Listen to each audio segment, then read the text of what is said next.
To Ramos TV. ఈ నెల 27న పోరుబాట పేరిట పెంచిన కరెంటు బిల్లులపై అనంతపురంలోని భారీ ర్యాలీ చేపడుతున్నామని వైకాపా అనంతపురం జిల్లా టాస్క్ ఫోర్స్ సభ్యులు బీసీ విభాగం జోనల్ ఇన్ఛార్జ్ రమేష్ అనంతపురం వైకాపా జిల్లా కార్యాలయంలో ఆయన మీడియాతో మాట్లాడారు. పేద మధ్యతరగతి ప్రజలంటే చంద్రబాబుకు చిన్న చూపని రమేష్ గౌడ్ మండిపడ్డారు. వైఎస్ఆర్ ఉచిత కరెంటు హామీ ఇస్తే కరెంటు తీగలపై బట్టలు ఆరేసుకోవాలని అవహేళన చేసిన వ్యక్తి చంద్రబాబు అని ధ్వజమెత్తారు. ఇవాళ కరెంటు బిల్లు పట్టుకుంటేనే షాక్ కొడుతుందని చెప్పారు. పెంచిన విద్యుత్ ఛార్జీలు తగ్గిస్తాం, కరెంటు బిల్లులు పెంచమని చెప్పి చంద్రబాబు అధికారంలోకి వచ్చారని, నేడు కరెంటు బాధలకు శ్రీకారం చుట్టారని ఆక్రోశం వ్యక్తం చేశారు. కూటమి ప్రభుత్వంలో సూపర్ 6 అభివృద్ధి అటకెక్కిందని వివరించారు. గ్రామ స్వరాజ్యం తీసుకొచ్చిన ఘనత జగన్కే దక్కుతుందని కొనియాడారు. కూటమి ప్రభుత్వం విధానాల వల్ల నేడు సామాన్యుల పరిస్థితి దుర్భరంగా మారిందని ఆక్రోశం వ్యక్తం చేశారు. కరెంటు బిల్లుల పేరుతో ప్రజలపైన పెద్ద ఎత్తున భారం మోపడాన్ని నిరసిస్తూ ఈ నెల 27వ తారీఖున వైఎస్ఆర్సీపీ పోరుబాట కార్యక్రమాన్ని మా నాయకుడు జగన్మోహన్ రెడ్డి గారి నాయకత్వంలో రాష్ట్ర వ్యాప్తంగా అన్ని నియోజకవర్గాలలో నిరసన ర్యాలీలు చేపట్టడం జరుగుతూ ఉంది. అందులో భాగంగానే అనంతపురం జిల్లా వైఎస్ఆర్ కాంగ్రెస్ పార్టీ అధ్యక్షులు అనంత వెంకటరామరెడ్డి గారి ఆధ్వర్యంలో ఈ నెల 27వ తారీఖున ఉదయం 10 గంటలకి స్థానిక పాత ఊరు నందు బ్రహ్మంగా గుడి నుంచి ర్యాలీ మొదలై పవర్ ఆఫీస్ వరకు వెళ్ళి అక్కడ అందుబాటులో ఉన్నటువంటి అధికారులకి వినతి పత్రాన్ని సమర్పించడం జరుగుతుంది. కాబట్టి ఈ యొక్క కార్యక్రమానికి ప్రతి ఒక్కరూ విచ్చేసి ప్రజల పక్షాన నిలబడి మద్దతు ఇవ్వాల్సిందిగా విజ్ఞప్తి చేస్తూ ఉన్నాం. ముఖ్యంగా మనమంతా ఒకసారి ఆలోచిస్తే గతం నుంచి కూడా చంద్రబాబు నాయుడు గారికి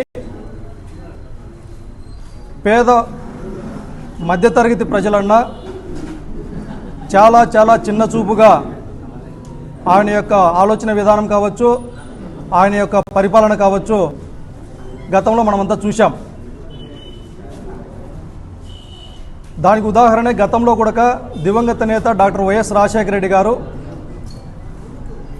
ఉచిత విద్యుత్ పథకాన్ని ప్రవేశపెట్టాలి అనే నిర్ణయం తీసుకున్నప్పుడు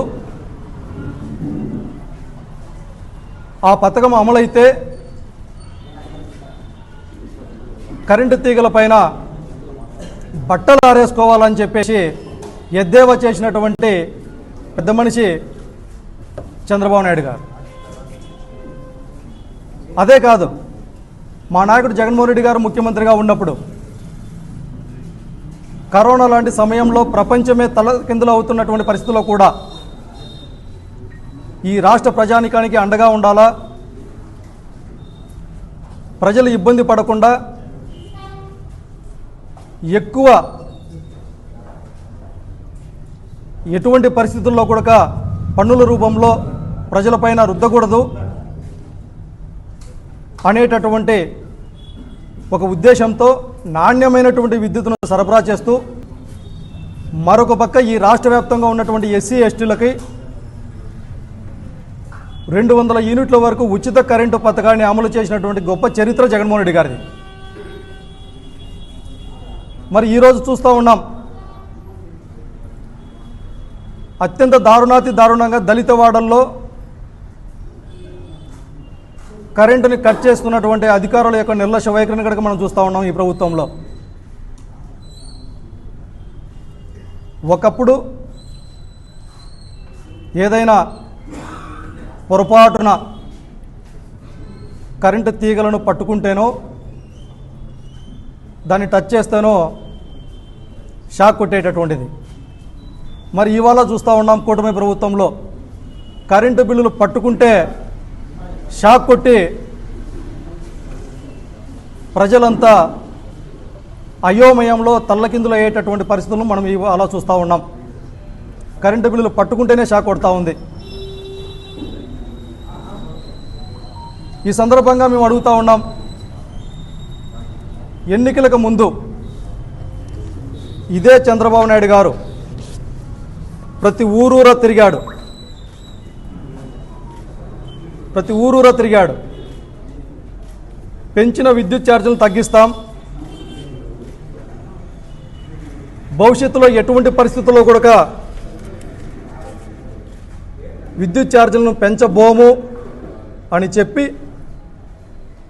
ప్రజలను మభ్యపెట్టి అధికారంలోకి వచ్చిన తర్వాత కేవలం 6 నెలలలో దాదాపు 15,000 కోట్ల రూపాయలు ప్రజలపైన భారాన్ని నెట్టడం ఇది దగా కాదా? ఇది అన్యాయం కాదా? ఇది మోసం కాదా చంద్రబాబు గారు అనేసి ఈ సందర్భంగా ప్రశ్నిస్తూ ఉన్నాం. ఇదే కాదు, రాష్ట్ర రహదారుల్లో టోల్ గేట్ ఛార్జీలను పెంచుతూ ఉన్నారు. ప్రజల ఇళ్ల వద్దకే పంపించి ప్రజల సమస్యల్లో పరిష్కారంలో ఏ విధంగా వైఎస్ఆర్ కాంగ్రెస్ పార్టీ ముందుండిందో గత 5 సంవత్సరాల జగన్మోహన్ రెడ్డి గారి పరిపాలన మనం చూశాం. అందుకే ఈరోజు రాష్ట్ర ప్రజలకు విజ్ఞప్తి చేస్తూ ఉన్నాం, ఎన్నికలతో సంబంధం లేకుండా ఇప్పుడు చేసేటటువంటి ప్రతి కార్యక్రమం కూడా ప్రజల గొంతుక ప్రభుత్వానికి వినిపించేందుకు చేసేటటువంటి కార్యక్రమాలు కాబట్టి ఇదే విధంగా 1,000 కోట్ల రూపాయలు ప్రజలపైన భారం మోపితే చిన్న చిన్న కూలి పనులు చేసుకునేటటువంటి వ్యక్తులు మొదలుకొని చిన్న చిన్న వ్యాపారస్తులు, మధ్యతరగతి కుటుంబీకులైతేనేమి, పారిశ్రామిక పెద్దలైతేనేమి ప్రతి ఒక్కరూ అన్ని వర్గాల వాళ్ళు పెద్ద ఎత్తున ఇబ్బందులు పడి తద్వారా ఈ రాష్ట్రం యొక్క ప్రజల యొక్క పరిస్థితి దుర్భరంగా తయారయ్యేటటువంటి పరిస్థితులు ఉన్నాయి. నిత్యావసర వస్తువుల విలువలు పెరుగుతాయి.